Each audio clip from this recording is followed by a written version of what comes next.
So I think you can see my slides now. Can you just confirm this, Liliana? Yeah, still working. Okay, perfect. All right. Yeah, thank you very much, Liliana. Thank you very much to the European Policies and Research Center for inviting me, for having a chance to share some recent work with all the people that are here today, or connected today, let's say, not here.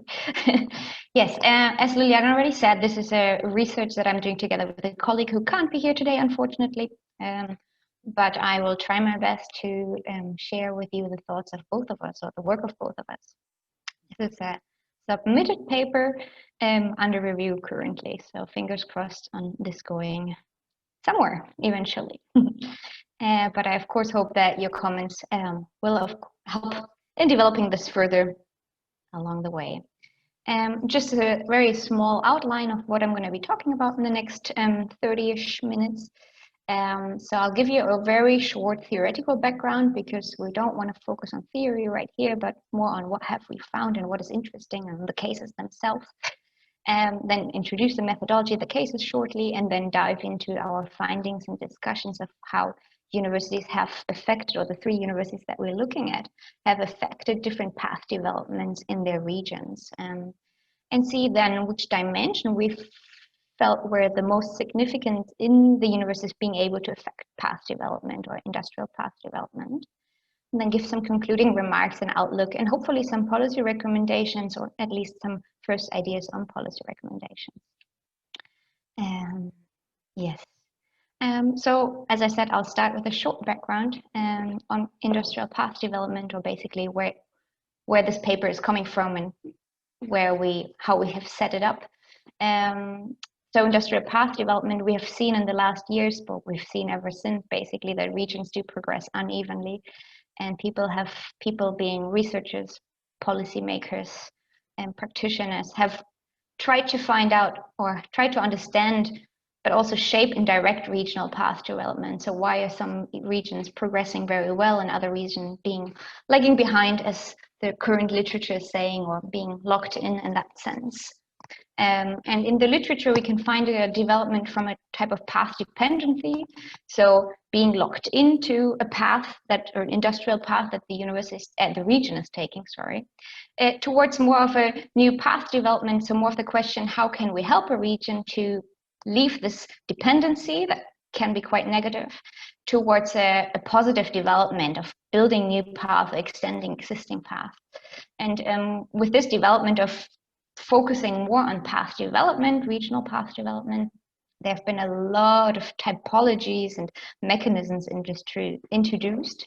And I will go into detail on those in a bit when I'm introducing the cases, because then we can connect them right away to actual cases, and not stay on a theoretical level for too long. So the question here, of course, for policy is then, what stimulus can we give to a region to develop a new path, or to extend the existing path? And what type of region needs which stimulus? Because of course we have already seen they do develop differently, so they probably need different stimuli. And within the literature, has been a call for integrating different type of actors in these in this thinking, or in this analysis, because a lot of times this was kind of focused on companies, so only looking at the industry to see how they develop new paths. But actually we have seen that path development is not just led by companies, but includes a coalition, or a very broad set of actors that work together, combine their knowledge, and couple their assets and resources. So that is kind of the first starting point of this presentation, or of this paper. And what we do then in the paper is that we really zoom into an agency, and I kind of take this a more general in this presentation to be able to not be too theoretical. In the paper, we then introduce a Trinity of Change agency, which is introduced by Marcus Grilic and Marco Sotarauta, and they separate between different types of agency. In this presentation, I'm just going to talk about agency to be able to focus more on the findings. and because this hasn't been, as I already said, because the focus has often been on companies, and there's been a call to integrate more actors, we said, well, let's look at universities. Let's see what universities, what type of agency universities are using or implementing and developing in order to affect path development or the path development processes in their regions. And here you can see our 3 case regions. This research is exploratory, comparative, and qualitative. So it's based on quite a lot of interviews that were conducted in the 3 regions of Aalborg in North Denmark, Twente in the Netherlands, and Kaiserslautern in Germany. While both of us, Verena and I, did some interviews together in Twente. Aalborg is my case and Kaiserslautern is Verena's case. So bear with me if I don't know all the answers, if you have questions to very particular Kaiserslautern questions.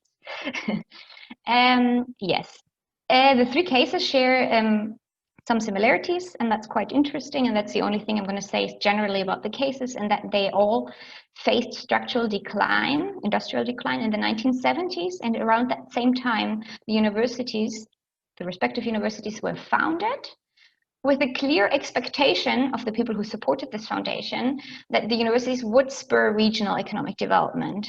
So they're quite interesting cases in that sense to see how they affected these path developments in their regions. While Aalborg University, standing AAU is Aalborg University, is a full university, and the University of Kaiserslautern have strong technical focus. So that's just something to be aware of. And now, as I said, I'm going to dive right into examples, connecting them to the theory so that we can kind of see what has been happening and what we have been finding. And there's basically 3 types of path development that I will be talking about in the next minutes. And the first one is path extension. So that's the continuation of an existing industrial path in the region based on incremental innovation in the existing industries along well-established trajectories, as you can see here. And what we found in our 3 regions is that I already said that the societal political expectation was that the respective university would support path development because that's why they were founded. They were supposed to spur the development of new industries or the industrial development of the region. So we assumed this must be the minimum the universities were able to do, and we found that they did. So we found that in Aalborg the support was really high, and the university really contributed to the communication technology that was already there. In Kaiserslautern, to the metal and commercial vehicle industry, for example, that was already there before, so they helped extend it. And in Twente, the manufacturing industry. But I mean, what is more interesting is, of course, the question is how they contributed to this path extension. And we found quite different types of contributions. But here are some interesting ones. So one of them is that in all 3 regions, the study programs that were introduced when the universities were introduced were really based on regional industries. So for example, in Twente, we can see that the manufacturing industry was there, the manufacturing industry was declining, was having struggles. So there was a way of reintroducing knowledge into the region by creating careers or university careers that would be based on these industries, and then of course also attracting talent there. But this was also done in all the other 3 regions in that sense. So also saw innovative product and process developments through R&D projects that were conducted between the universities and the companies that were already there. So therefore the universities doing these or introducing new products or processes helped the industries to extend themselves to have some incremental innovation within their current frame of working. And one example that I want to point out here, and this is where the picture also is in line with, is problem-based teaching or learning approaches that we found in Aalborg and in Twente, but here I want to focus on Aalborg. So Aalborg is really well known for having this problem-based teaching and learning structure, and that means that students as well as researchers their research or their work is really based on them working together with industry, and the industry posing problems towards the students or researchers, saying, we're doing this and that right now, but we're having a problem with this. Don't you have a degree, a university, a group of students that is working on something, or that would be interested in working on something like that? And then it really comes together between the industry that is already there, so the existing industry, and the students, and developing solutions to those problems. So that was a really strong example here of how the university did contribute to path extension in those cases. The next path development type that we found, and what really was the prevalent path development type, was path modernization or upgrading. So a major change of an industrial path into a new direction based on new technologies or organizational innovations. And we really found this quite a lot in all three cases. What is interesting that in Kaiserslautern and in Twente, both regions had a declining in textile industry. And in both regions, these declining textile industries were really revived by product, software, and process innovation that happened or often started at the universities. So we can see some examples here. These pictures are some examples in a sense that the picture on the left, it says shelter suits. So this is a student from the University of Twente and the University of Applied Sciences that is in the same region. A group of students together developed a shelter suit, which is kind of a sleeping bag with a lot more functionalities that would allow homeless people to survive on the streets. I think they applied it in New York, actually. That's where the picture on the right is from, to survive on the streets under very strong circumstances, let's say. And this was conducted together with between the university and textile industry that was in the region. And so it was really taking the idea of a textile industry company a lot further. And the picture in the middle is a similar, is from the same industry, so also a textile industry, but taking it towards sensors. So creating a suit that has sensors to then apply it to robotics. So how does a human move, and then how can I apply this to a robotic moving? So it's really taking the textile industry that was based on something very different, or had a very different base, to next level, if I can say it like that, or modernizing and upgrading the industry and the industrial path in that sense. What happened in parallel to this is that often these innovations also turned into spin-off companies in both regions. So it's quite interesting what happened there. The second example of modernization and upgrading, path modernization and upgrading, is university internal organizational innovations. So within the universities, there was a kind of an institutionalization and professionalization of how the university engages with the region, how they collaborate, and this then supported the new path trajectories, or the modernized path trajectories. So, for example, here on the right, you can see the example of the AAU, the Aalborg Innovation and Research Support Center. It's not called center, research support. It's a unit within the university that was created so to promote the knowledge of partnerships and relationships with the surrounding environment of Aalborg. And one example is, for example, the matchmaking scheme, which is particular individuals which were installed at the university, but also at company associations, at companies themselves, even in municipalities, that would then be able to match industry and university together. So this was really an organizational innovation between the university and within the university. And we find similar examples within Kaiserslautern and Twente, which are here mentioned on the slide. And last but not least, for the path modernization and upgrading, or the university affecting this path modernization, is the organizational innovations that combined the university with external stakeholders. So we saw here that in Kaiserslautern and in Aalborg, the university was a really strong knowledge provider and coordinator, even in international clusters or well-known clusters. And also we saw that universities influenced regional strategy making through their participation in networks and strategic board at the regional level. So they brought new topics like digitalization or sustainability to the existing industries, and thereby helped the industries to modernize or upgrade themselves. So in the process of modernization and upgrading. yeah, as I said, we found quite a lot in that typology of path development in the way that the university can contribute to it, or did contribute to it in our cases.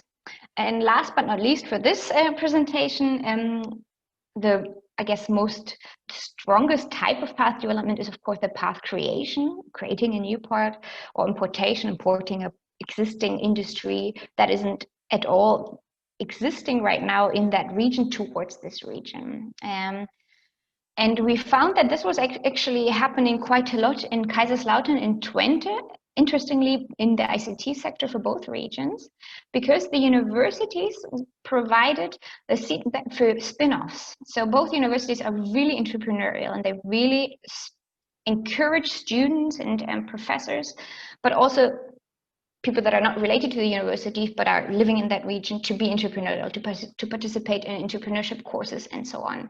So this really developed into the fact that there were a lot of startups in both regions that then became internationally renowned companies, and kind of provided this new path, this new industrial path in the ICT sector in both cases. Oh, now I missed I'm sorry. Here we go.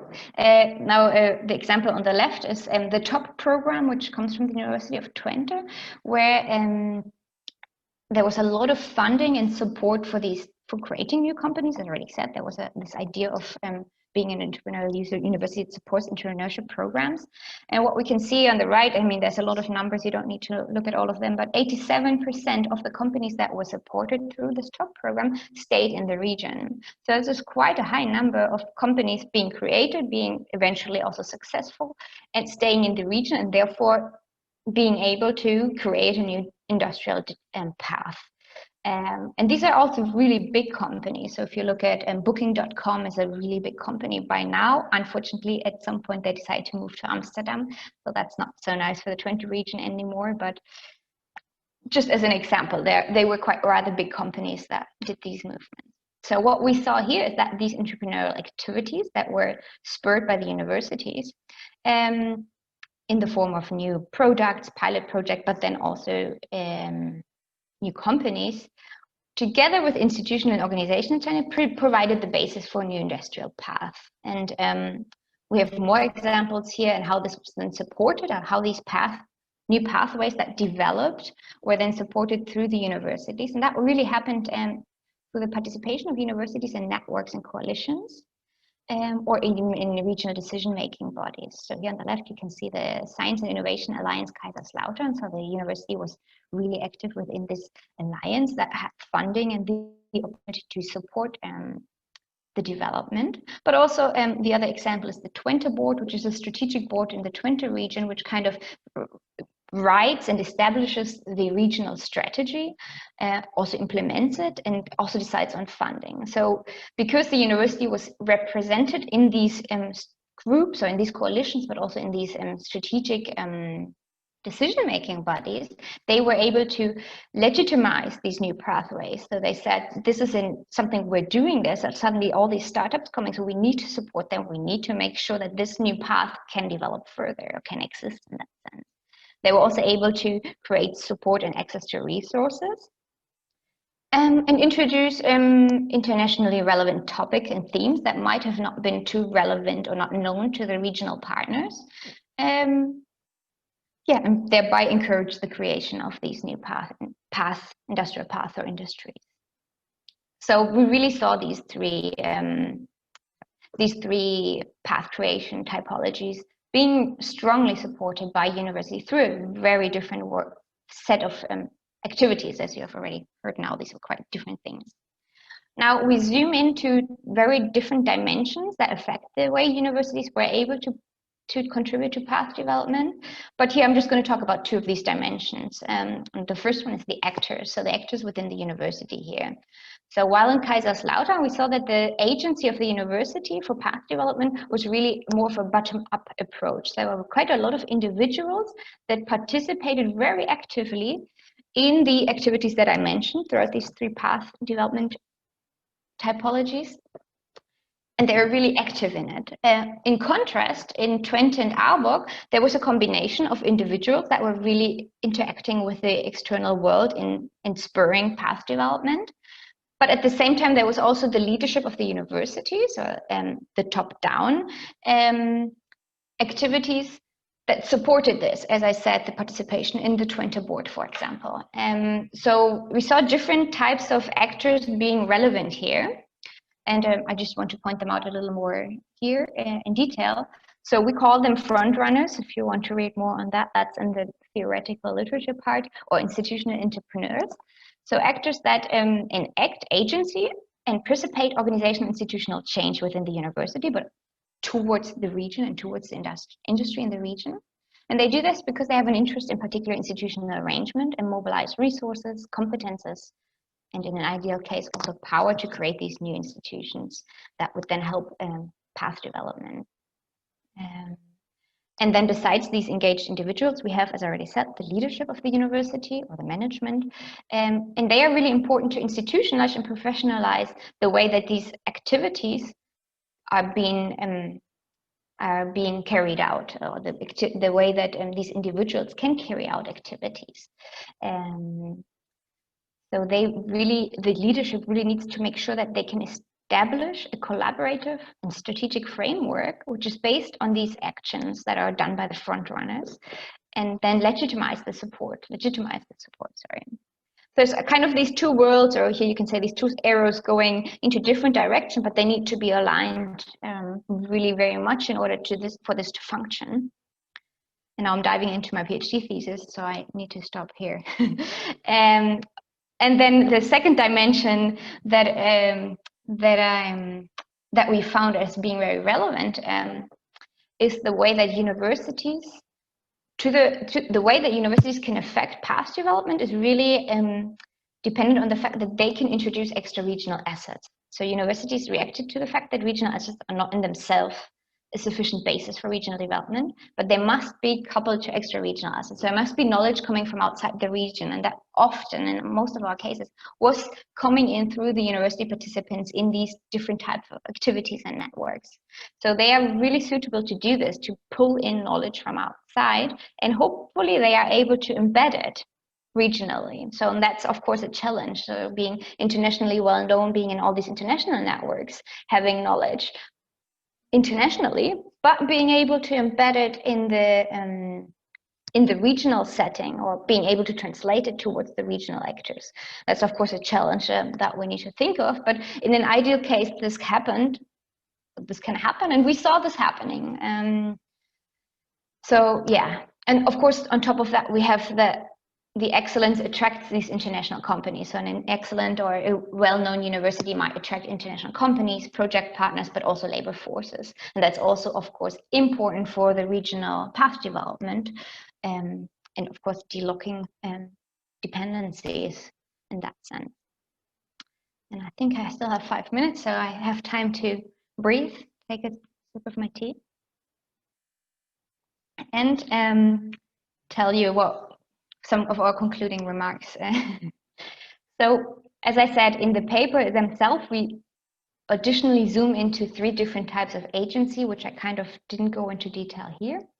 But we did find that the different types of agency and the different types of path development that I outlined in more detail are closely interwoven. So often we weren't able to really separate them 100%.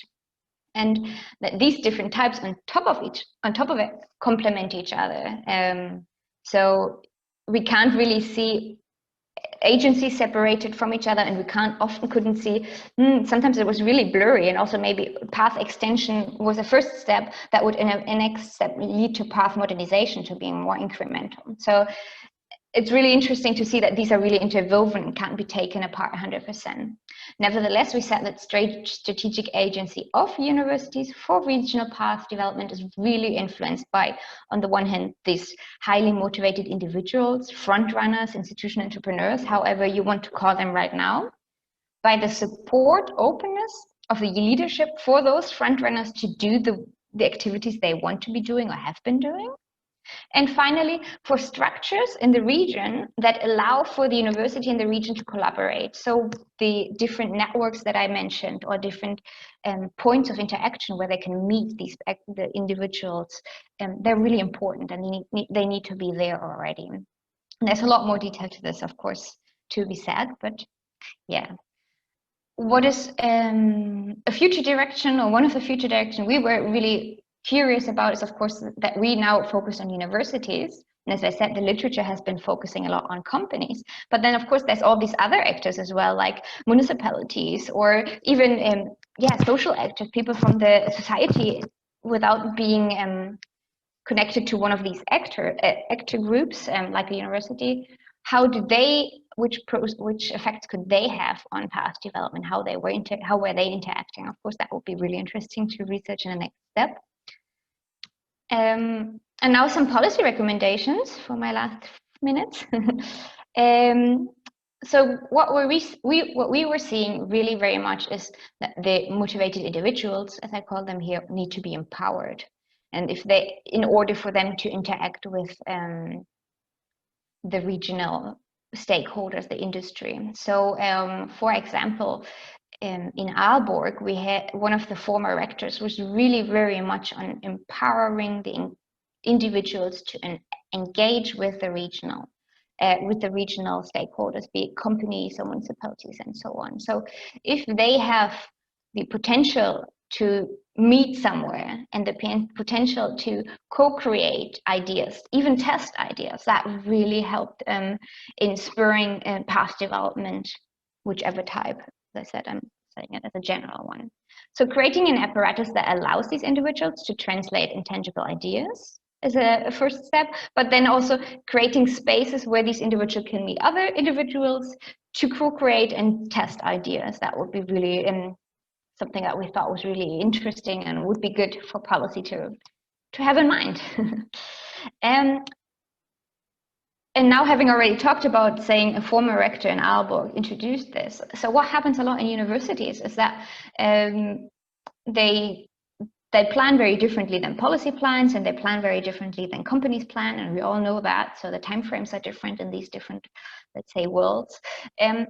But maybe demanding is a strong word here, but maybe asking universities to sign up for longer term planning periods. So in Aalborg, then with the new rector coming in, these regional projects were suddenly sidelined.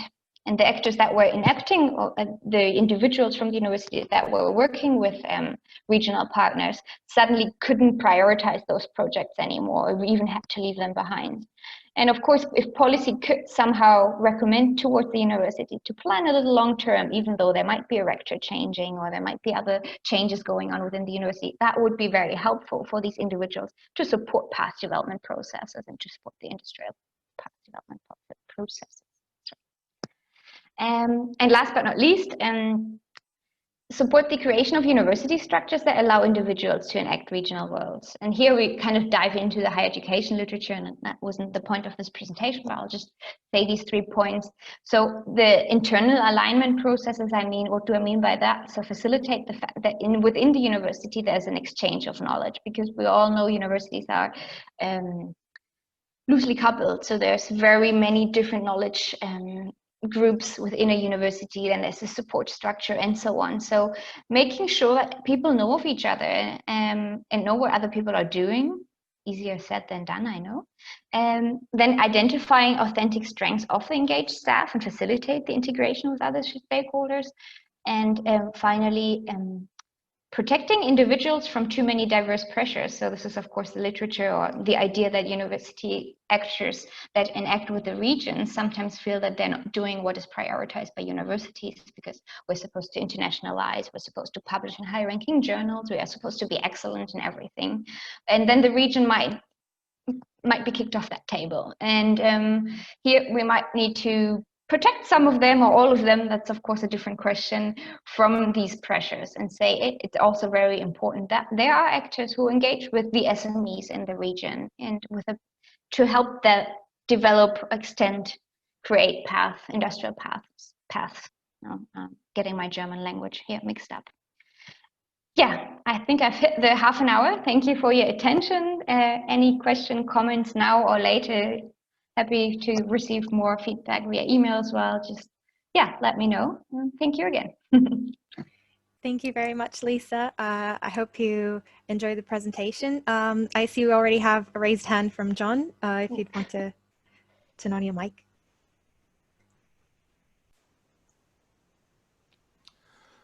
Okay, can you hear me okay? Yes, I can hear you. Thank you. Okay, Lisa, thank you very much. That was a really interesting talk in terms of both taking us through part of your research and drawing out not just conclusions, but also policy implications and recommendations. It's very topical, I think, for many of our universities right now. I've got two questions, one related to incentive structures and one related to resilience. And the one on incentive structures really picks up where you left off. Whether it's top down or bottom up, there's often a tension between the different objectives that universities have, that the context within which universities operate in terms of the metrics which they're against which they're assessed, and against which individual staff are assessed within universities. And I'd be interested if, particularly in some of the more ambitious strategies, taking universities or universities taking in regions along new development paths, whether you had any good examples of how the kind of recommendations that you have on your last slide were managed within the universities in terms of the incentive structures for staff. I mean, you could quite easily see situations where staff spend a lot of time developing partnerships, networks, and so on, but with relatively little tangible output in terms of income generation, academic publications, or other measures. So that's the first question: whether you had some what could be called good practice examples of incentive structures. The second question was related to resilience, and you touched on that with the problem in Twente of retaining Booking.com in the region. I just wondered over what timescale your research had studied the trajectories and the degree to which it encompassed the financial and economic crisis in particular, and the ability of the kind of relationships that you've talked about to withstand shocks. This is, I mean, very topical for us clearly at the moment. You know, at Strathclyde, we have one of our major priorities is promotion of advanced manufacturing, with lots of relationships with the national and international companies. And so it'd be interesting to get any more insights into strategies for resilience that were embodied within the development paths that you talked about. But thanks very much. Thank you. Should I answer right away, Liliana, or did you want to collect some questions first, just so I know? Those seem like two big questions. Do you want to answer those first? Yeah, sure. Okay. Yeah, that makes sense. Yeah. Thank you, John. Yes. In terms of the incentive structures and the challenge of top down, bottom up, how do you combine those successfully, let's say, and assessing the whole matrix of the university, but also assessing staff and what kind of recommendations we have seen or what we have seen that really worked. I think one of the setups that really impressed me was the problem-based learning approach in our work, because it gave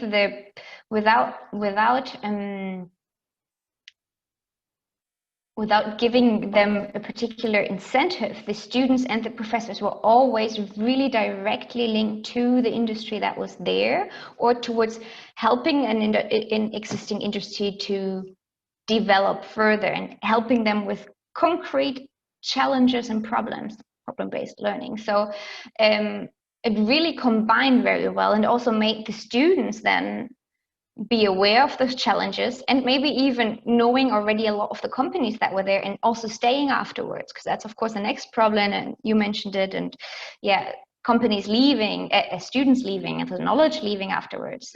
So I think this combination of asking the professors or the teachers at whichever level to work with the industry, it wasn't even asking, it's always been like this in Aalborg. So if you start teaching at Aalborg and you have a group of students, you know there will be problem-based learning at some point. So that was a really good start, because then you already have to be connected to the industry. You ask the other professors that work with you, and at the same time, it isn't like, oh, I have to do this on my free time on the weekend or in the afternoons, because I'm interested in sharing my knowledge with an SME in the region, but because it's part of what you're doing as a professor and how you're teaching or how you're researching. So I think this is it's an example that I really thought was really strong. And I know actually that in Twente they have something similar going on, and a lot of other universities are now trying to copy this example. I have been trying for a long time now already, copy these types of problem-based teaching, learning, and researching settings. And I think that really made a big change, because we also saw in one of my case studies that they tried to build an incentive structure that would make researchers work with the industry, but then it didn't really work out. And as I said, there's all these other incentives that kind of won against it. So I think here this was really a good recommendation, that universities need to have at least some problem-based or industry-based, let's say challenge-based courses that would then make the researchers as well as the students engage with the industry and the challenges the industry is facing. Thought that was a good example. One of many, of course. There's probably more ideas to come, or more ideas that might pop into my mind. I'll send you an email later. In terms of the resilience, yeah, well, the time scale of our research is really, we wanted to start from the creation of the university towards where we are now. But then, of course, that's a really big time frame for 3 universities and 1 paper. So that, in that sense, we didn't go in depth into, for example, you say the financial and economic crisis. We didn't particularly zoom into the years afterwards to see what happened there, which would probably be something very interesting to do. The way they were able to withstand shocks, the university or the relationship, and then still help the industry. I think what is really important here, or what was important, were here the connections of the individuals again. So having your first question in mind, where we have this challenge between the individual and the leadership, and the top down versus bottom up, in the cases where there are really strong connections established, and these individuals were highly motivated and empowered, I think were the words I used, that didn't break away after a shock. So they were a little more resilient, because it was a personal relationship or a personal interest in the way that they said, this is still important to me, even though now the university might have shifted. And I guess this is also in line with the university not shifting their strategies too much or their priorities. But I think here it really depends on the individuals. And I guess this loops back to your first question, how do we empower those individuals? And yeah, so you can see I'm a little out of words here, because it's such a big topic. I could tell you more about my PhD thesis now, but I don't think this is the place where I try to tap into that as well. But thank you for the questions. And if I think of more right now, I'll send you an email later.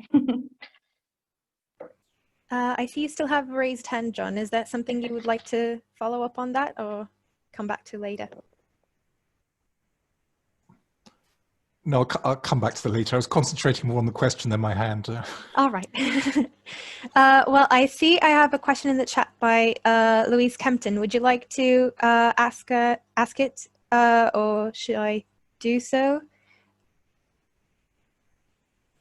it's a question about if, Lisa, you can say something about the institutional context in the three places, and if the three higher education institutions were the only ones in the region, if they cooperated with other institutions, and if there were public-private research organizations present, what was the impact of this on the roles the universities played?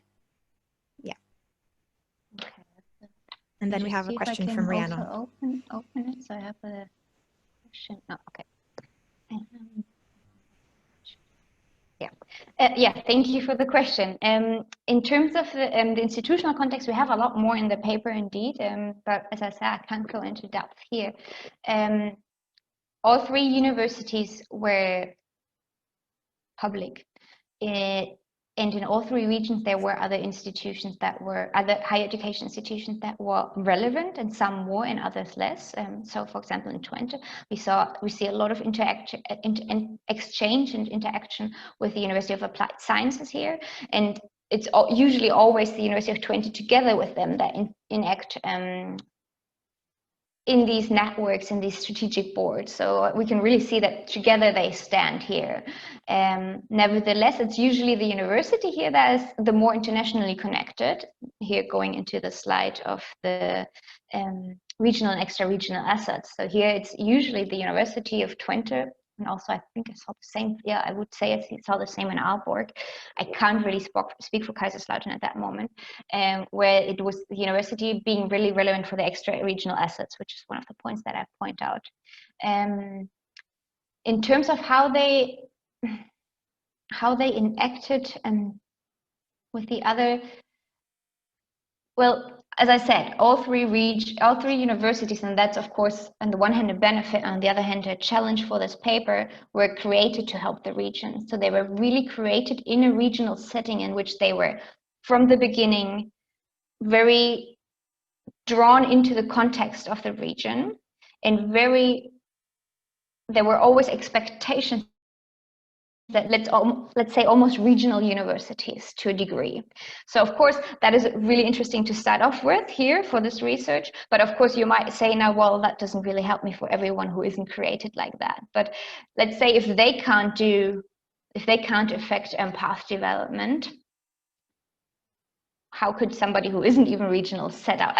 That's why we chose these three settings, these really regional settings, these really, let's say, regional universities that were really institutionalized or that were really set into their context and their regional context in comparison to other regions and universities that, of course, if we would have looked at universities in big cities where there were a lot of universities facing even competition between each other, while in our three regions, the other higher education institutions were partners mostly, not really competitors. So they are specific settings here. And then all three regions were more rural, maybe peripheral in their national context.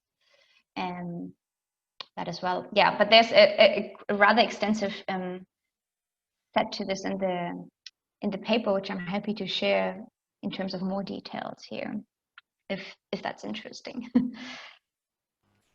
Thank you, Lisa. I hope that answered Louise's question. Now I see I have a raised hand from Rhiannon. Would you like to ask your question?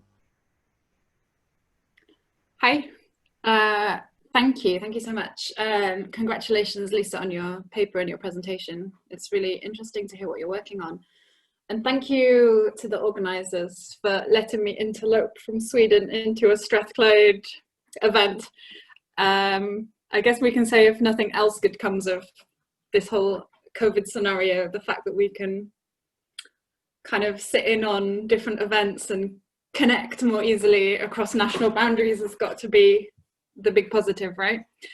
Yeah, there's two things that I got really interested in listening to your presentation. The first one was the way that you're linking up this work on universities and regional development with some kind of like heavy economic geography, talking about path dependencies and trajectories, which is something that like I always shy away from because I feel myself not a heavy enough economic geographer to deal with this kind of path dependency literature, which is so kind of complex and dense.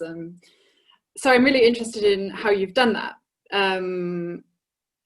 I guess it's a kind of a hard question to answer, probably best answered by sending me the paper so I can see how you've like actually engaged with this body of literature. But I guess I wanted to kind of applaud you for trying to do that. And I think it's a great idea. I just think it's very challenging, and it's brave of you to take that on, this kind of path trajectory stuff. So that's not really a question, that's more just a, yeah, go you, that's really great. My second point is kind of more of a question. So when you were giving your presentation, my gender alarm bells went off, partly because of the images that you'd chosen, which may not have been representative, might have just been placeholders, but actually got me thinking about it a bit more. Firstly, that like when you were talking about the governance structure, it was like a group of white guys of a similar age. Yep, there it is. And also when you were talking about the companies and working with the textile industry, and knowing that, like, having done some work on sort of the fashion industry, I guess, which isn't the same as what you're talking about exactly, but that being, you know, kind of a gendered feminized industry, the fact that actually the pictures that you're showing of the entrepreneurs is like all men. So it got me thinking, okay, so if we're talking about the roles of universities in kind of post-industrial peripheral regions, I don't think any of us would think that it would be a negative thing that they're helping businesses, creating jobs, getting funding flowing to, you know, businesses to help regional development. Of course, that's a great thing. But if we were to be, you know, more kind of more critical about the role of the university, we might say, okay, but is this just business as usual? Is it more, you know, innovation funds going to the same groups that we know that they're usually going to, right? Is it the same demographic that is still capturing this kind of innovation resources and innovation funding? And thus is the university kind of becoming complicit in that? Is the university just kind of encouraging this trend even more? And given the fact that universities are public institutions, they're there to serve the good of like their regional society, their national society, however you want to look at it. Do we need to hold them to account a bit more, you know, tightly and say, okay, you're here for the good of the society of your region. Your region is not made up of one demographic.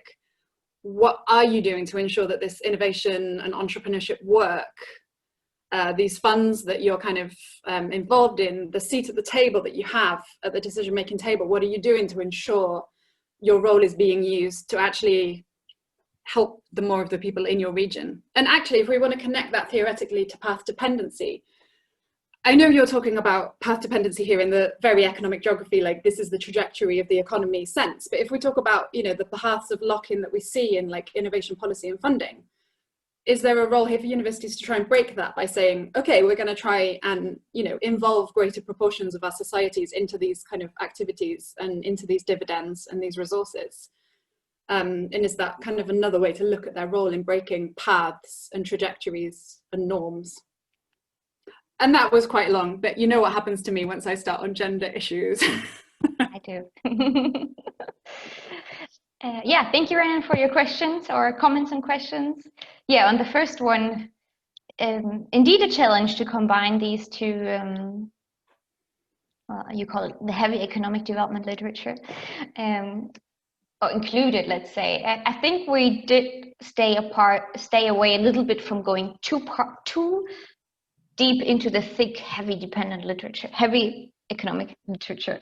But I'm happy to share the paper with you, and we tried to, as I said, I mean, on this presentation, I'm leaving out a whole theoretical section here, which is the 3 agency types. So it would have been too complex to go into too much detail here on this as well. But we did try to combine these two very different streams, let's say.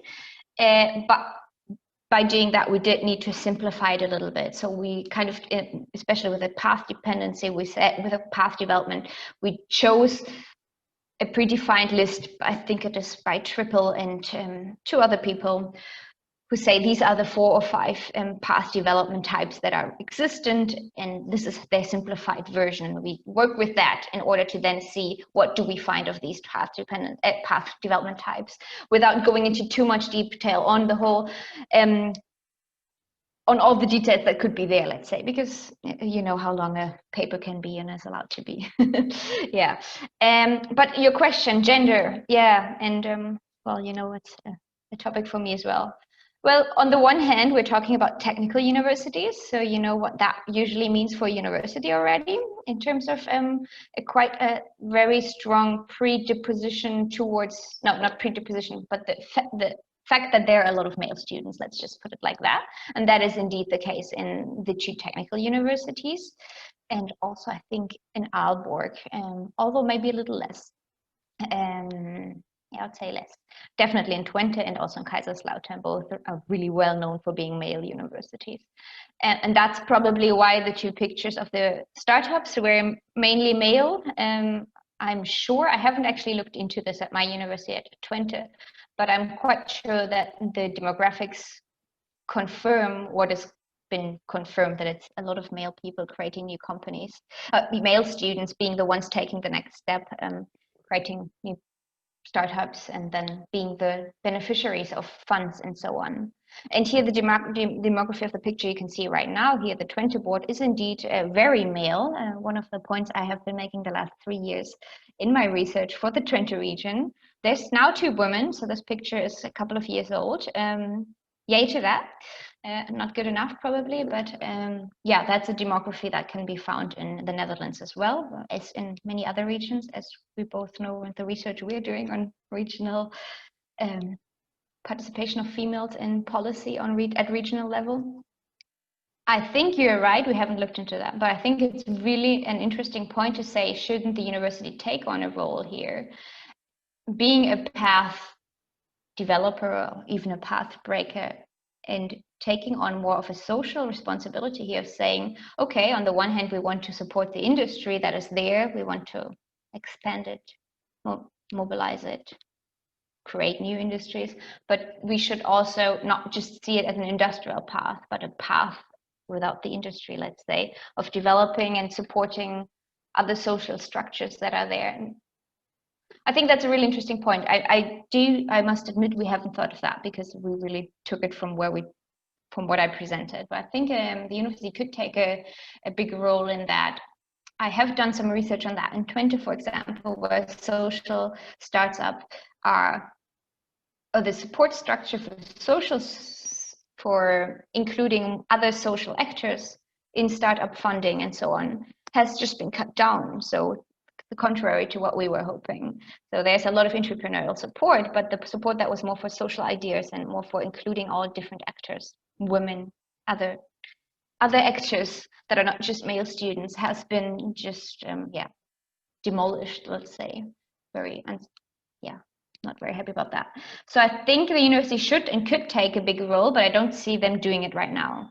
But I think it's something we should and could look into, and maybe even call the universities to do so. Yeah. Thank you for bringing that up. As I said, I have not thought about it in that sense yet, at least not in the form of this paper and this work. Yeah. Thank you for your answers, Lisa, and I hope that also satisfied all the answers of the audience now. If there's any more questions, I'd ask you to email them to us, and then we can also email them back to Lisa. And I just would like to thank everyone for your interest in today's webinar. And our next webinar will take place on Wednesday, October 7th. So future webinars this autumn will delve on topics of regional policy and development. And if you are interested, please use the same contact email you used to register for this webinar to register for our mailing list and keep up to date on future events. So I'm going to close this webinar today, and I hope to see you again soon. Have a good day, good weekend. See you. Thank you.